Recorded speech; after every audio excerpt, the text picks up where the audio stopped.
Hey YouTube, it's Lisa from Truck Talks, and I'm going to kind of continue our conversation a little bit. From the other day I was talking to you about hearing God's voice, and I think it'll be good for us to continue talking about what that is. So I wanted to discuss what a prophet was. You see them in the Bible throughout, and in the Old Testament they tend to have bad news, or they carry strong predictions of what's happening in the future. In the second, like the New Testament, you tend to see more like encouragers and developers of people groups, and even now, I guess what you would call a modern day prophet would be someone who hears from the Lord on anything for themselves or for someone else. It should be an encouragement, because what Christ did has already taken care of whatever issues or problems have been in the past. So it's not, as a prophet, it's not up to you to go and read someone's mail, so to speak, and then tell them all about it. You may find out something.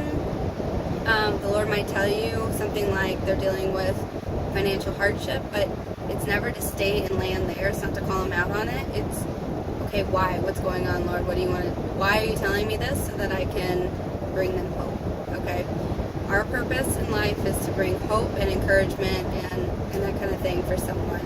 So a prophet should not be seen as a negative thing for someone if you have a prophetic word for them.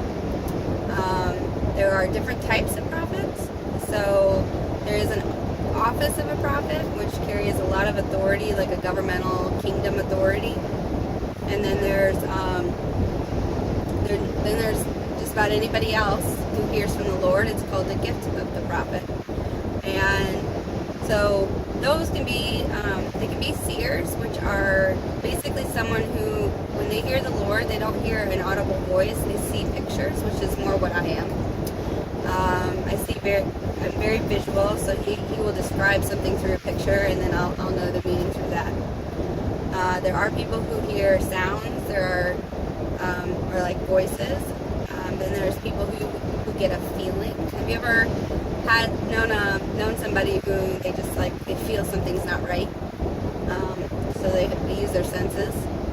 And then there's people who God speaks to them through music, and I mean the options are limitless. Okay, so biggest thing is if you have a word from the Lord, whether it's being given to you or if someone is giving you or you're giving it to someone else, there's a couple things you need to consider.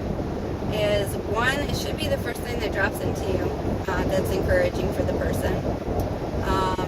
It shouldn't be something where you're really prying and trying really hard. Especially if you are already walking with a relationship with God, which is extremely important, because you can't really hear someone talking to you if you don't really know their voice, right? So if I were to call my mom wouldn't even have to see who was on the phone. As soon as she heard my voice, she would know it was me, right? It's the same thing with the Lord. If you are spending time with Him on a regular basis, you get to know how He speaks to you, and it should be very easy, or become very easy, okay? Because I know, what we talked about last time, we do need to practice and continually listen in. So, yes, so going back, so if you were to get a word, it should be pretty quick. It should be something encouraging, and if it doesn't seem encouraging, do not open your mouth until the Lord tells you. And it's something that would be encouraging. Like I said, if you hear that they're in financial hardship, say, okay, Lord, why are you telling me this? It could be that He's saying, I'm aware of your hardship, but blessings are around the corner. It could be that you speak a word of you are financially blessed, and that creates an atmosphere of that happening. And let's see, it should be something that seems like it's from God, right? It should be within His nature. So if you feel the Lord, if you're reading the Bible a lot, you will notice that there's the character of God, and Jesus is very giving and loving. So if the word matches something of a giving Father, or matches his character that you have noticed in the Bible, that might be an okay word from the Lord. If it's scripture, you can get scripture from the Bible to give someone. Like, you might know just the address, right? So Romans 2:3 or something. If you go look it up and you can, present it to them, you can then ask the Lord why this particular scripture, or the person may already know. Sometimes the numbers, people see, like, maybe you see 12:23 all the time, and it's just highlighted everywhere you go, like on the clock or on the billboards, whatever. Then someone comes to you and says, oh, it's Ephesians 12:23, I don't know, something like that. Then that person would know that's really from God, because they've already been seeing those numbers. That's kind of fun. So those are different ways of how the Lord might speak through you to someone, or you might get a word. But then the third step is always take whatever word that you get and go back and pray about it. And you can always ask some people that are already surrounding you that you trust to speak into your life, and say, hey, does this seem like something the Lord said? Now, if it's something super sweet, like the Lord loves you, he's telling you he sees you, and keep up what you're doing, something like that, like, those are pretty easy to know they're from him. But sometimes you might get something a little more direct about, start that book you've been wanting to, or I see you writing or something. Then, go ahead and give it a shot and see what happens. But you can also be, asking someone else, does this seem like what I'm supposed to do? Now, if someone gives you a word like writing a book, and you're not really good at writing, or you didn't do well in school with it, that's actually okay, because what could be happening is prophetic words can do one of two things. They can be like a word of knowledge, where someone knows something about your current state or what you're going for right now. Like, if you're, like, I see transition or something, and you happen to be moving to Florida or something, then that would be a word of knowledge, because they're tapping into the Lord telling them something that's already going on in your world. But prophetic things can also be, and these are my favorite ones, are the ones where they actually speak out and declare what's going to be. And so I know you've heard that words are powerful, right? Negative or positive, and it doesn't matter what type of believer you are or non-believer, people seem to understand that if you speak negative words around people, it's almost like they call it karma or something that can develop, right? Or atmospheres can change when people are in bad moods. So it's the same when you're in a good mood, right? Like, when people have positive moods, it uplifts the group. And it's the same is true with the prophetic word.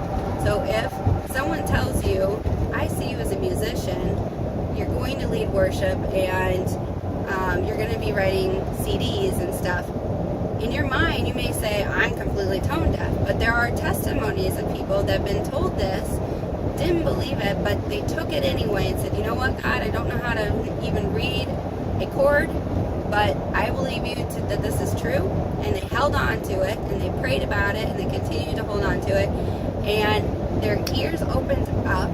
They were able to suddenly hear music in a way they'd never heard before, and now, within a few months, were writing their own music and learning guitar and a whole bunch of stuff, and they were a worship pastor after that. And I heard this type of thing all the time. So prophetic words can definitely do a lot to change someone's life. And that's why my husband and I really feel that learning and developing and continually pressing in to hear the Lord's voice is so important, because it can drastically change someone's outcome, their life, and what they go after. And it can be a huge encouragement for them that God actually sees them and loves them, because He does. Each and every one of us are significant and important. If we weren't, He would not have died on the cross for us. So I hope this is encouraging for you. If you like this, please subscribe, and I hope to be kind of talking more about this type of stuff later. But my husband and I love teaching on how to hear God's voice, and I'll definitely try to put some more videos on here for you. So you guys have a great day, and if you have any questions, please put them in the comments. I don't mind trying my best to answer them for you based on the experiences and what I know. But and there's some wonderful resources out there if this is kind of hitting a niche of yours. We really like Sean Bolt's Modern Day Prophet book that he just came out with. Let's see, Chris Vallotton has quite a few prophetic books and classes. And who Who else? Oh, Lana Vassar. She's out of Australia. She's very good too. So there's a handful of resources you can check out. I am a big reader, so I hope that helps you. And like I said, keep practicing and listening for the Lord and see what He has to say for you today. So you should definitely be trying every single day to hear what He has to say to you. So have a great day, and I'll talk to you soon. Bye.